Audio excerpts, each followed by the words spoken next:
Have you ever seen a black sand beach or glaciers? Today I'm going to tell you about a country that has both.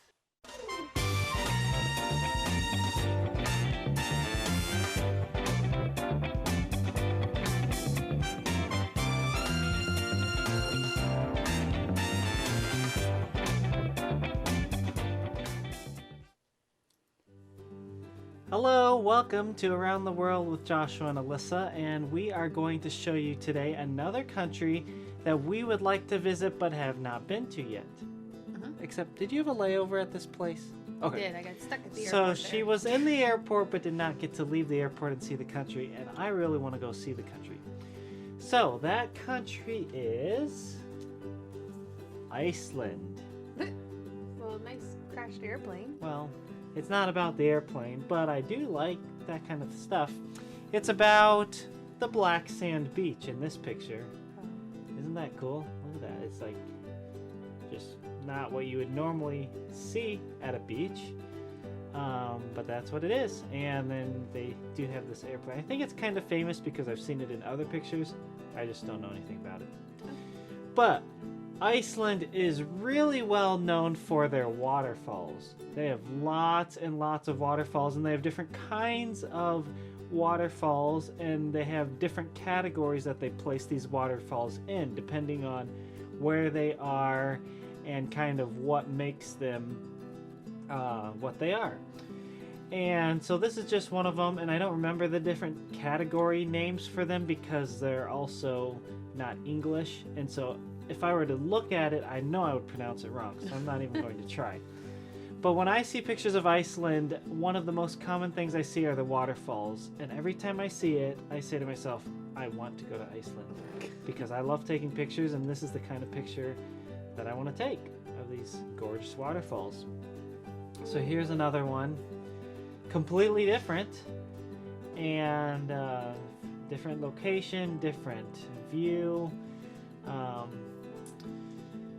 And even though it's called Iceland, actually during the summer they have quite temperate weather, is what I'm told.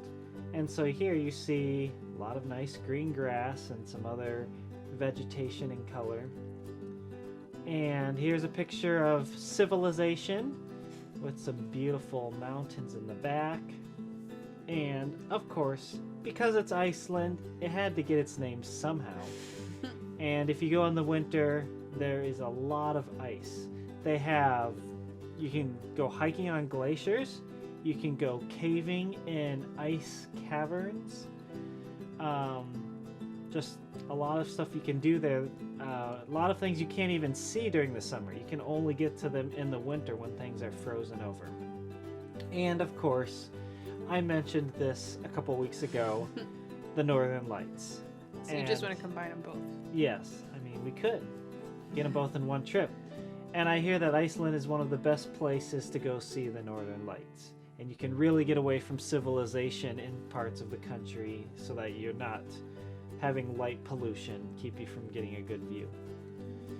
So someday, and because we live in Minneapolis, we're actually one of the destinations for Iceland Air. And so we can fly direct to Iceland from Minneapolis, or if we want to fly to Europe on Iceland Air, we can get a free stopover in Iceland for a couple days and look at things. So they really do promote tourism. Mm-hmm. That's kind of their thing. Yeah. And I think they're trying to get back into it now that COVID is like slowed down a little bit too. Yeah. So we have possibilities. We just have to get there someday. Have a reason to, besides just looking at stuff. Yep. Okay, I have some more to our story to tell you. Okay, great. So, let's see if we can flip backwards. Last time we had a really exciting part of our story where the little boy that we've been talking about, Madugo, made a decision to trust Christ as his savior. Based on what he had learned from the missionary from this magical book, which wasn't really a magical book, it just had all these colors in it, and he was really fascinated with those colors. So one day, Madugo found that book without the pictures, just on the missionary's desk. And he picked it up and he looked at it and he held it really carefully. And he was just so he just loved seeing those colors right there and thinking about what each of those colors meant. Now, he had stayed with the missionaries for a good long time because they were helping him with his leg, which had gotten hurt, and they were helping him get some medicine and the things he needed for it to get better. And so while he was there, he had learned all the meanings of those colors, and he had learned a Bible verse for each one. So he turned to the gold page, which he loved best of all, and he said the verse that he had learned for that one, which was John 3:16. For God so loved the world that he gave his only begotten Son, that whosoever believeth in him should not perish, but have everlasting life.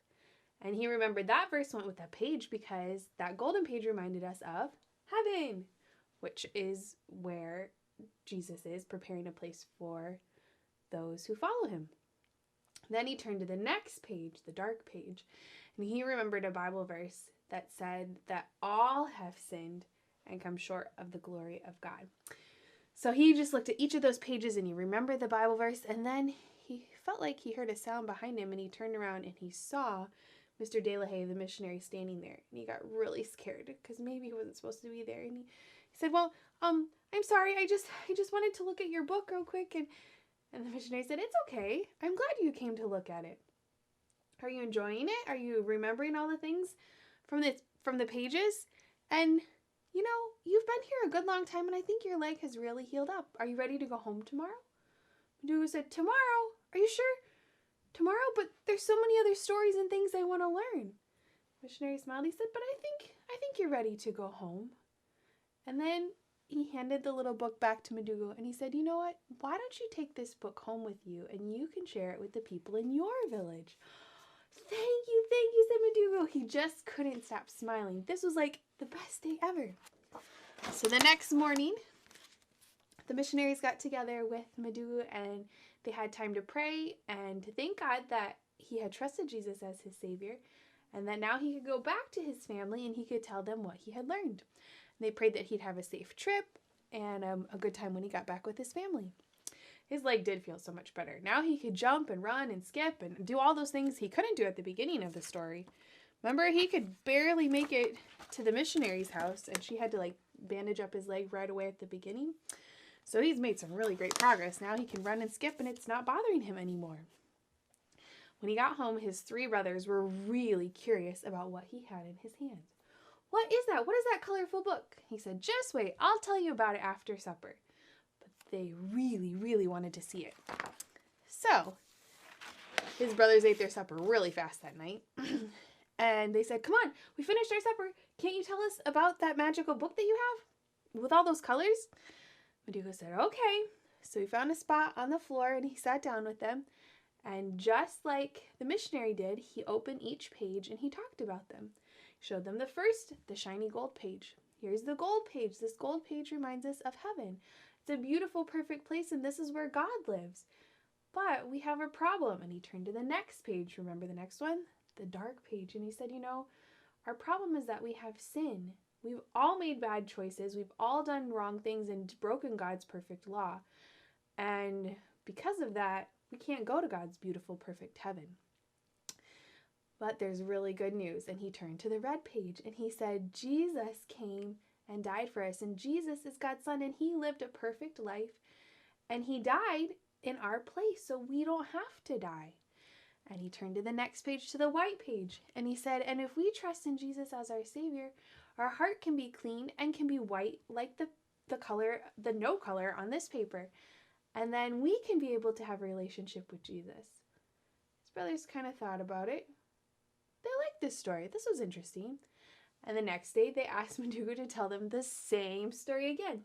So he kept sharing what each of these colors meant with his brothers, and he told them the verses, told them the things that the missionaries had taught him.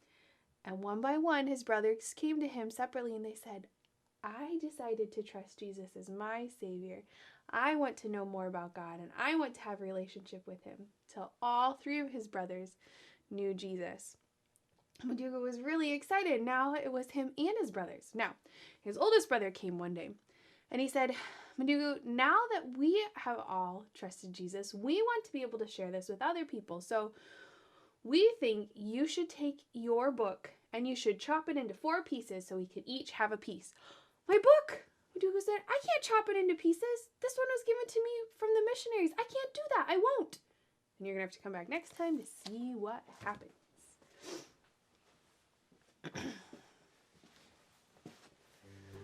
Well, that was getting exciting. Yep. I was not ready for that. Okay, today we are going to look at another missionary and give you a review of their 2021. And today is our friend Lynette Circle. We went to school with her at Faith Baptist Bible College, and you should go there for school too if you are going to college someday. Anyway, Lynette Circle. She is a missionary to Hungary, and so I asked her to share with us some things from 2021, and one of her highlights was continued progress in the Hungarian language. Now, what I've heard from another missionary from Hungary, and then what we heard from Lynette last time, is that it is really a hard. very difficult language to learn, one of the hardest. This is a picture of the second book that she has been able to read in Hungarian. Oh, Richard Scaries. Yeah. I know those characters. Yep. So that's pretty cool. She is getting better at her Hungarian. She has enjoyed connecting with the community through her ping pong club, and here's a picture of them. She has built some great relationships through this, and as her Hungarian gets better, she has also been able to have more conversations with those in their language. So that's really neat. As far as Christmas traditions go, she said that there are several. One of them is December 6th is Nicholas Day, where you put your shoes out and in the morning they are filled with chocolates. There are a lot of church services. Hungarians usually are in church 3 to 4 times between Christmas Eve and Christmas Day. Whoa. Yeah. That's a lot of service options. Even if it doesn't fall on a Sunday. So, wow. Most Christian Hungarians celebrate Advent and light one new candle in the wreath weekly during the Advent season. Many Hungarians celebrate the days of Christmas, which begin on December 25th. So I don't know if this is like the 12 days of Christmas or something else. She says, I'm still not completely sure how this works. So maybe that's something you can look up for yourself to figure it out. Most Hungarian families only purchase and set up their Christmas tree on Christmas Eve. Isn't that interesting? I did that one year, but that was just because my house was under construction. So we didn't put it up till Christmas Eve. But yeah, and then they decorate it that evening. Oh, that's fun. Yeah. In 2022, oh, let me show you a picture of some international people that she got to spend Christmas with. Oh, fun. In 2022, they are looking forward to being able to minister with less COVID restrictions. Lord willing, they're at Word of Life. This doesn't look like the case currently, as, you know, things are rising once again as far as numbers go and restrictions, but that is their goal. So hopefully that will work out, that God will make it possible for them to do that. They are looking forward to their mission conference at the end of January, winter camps in February, a Bible school student mission trip in April, graduation in May, and camp season beginning in June. And she quoted Proverbs 16:9, the man plans his way, but the Lord directs his steps. So these are all things that they would really like to do, but COVID might make it hard. So you could pray for Word of Life and for Lynette and the people she's working with, that they would be able to do all those things that they have planned despite COVID.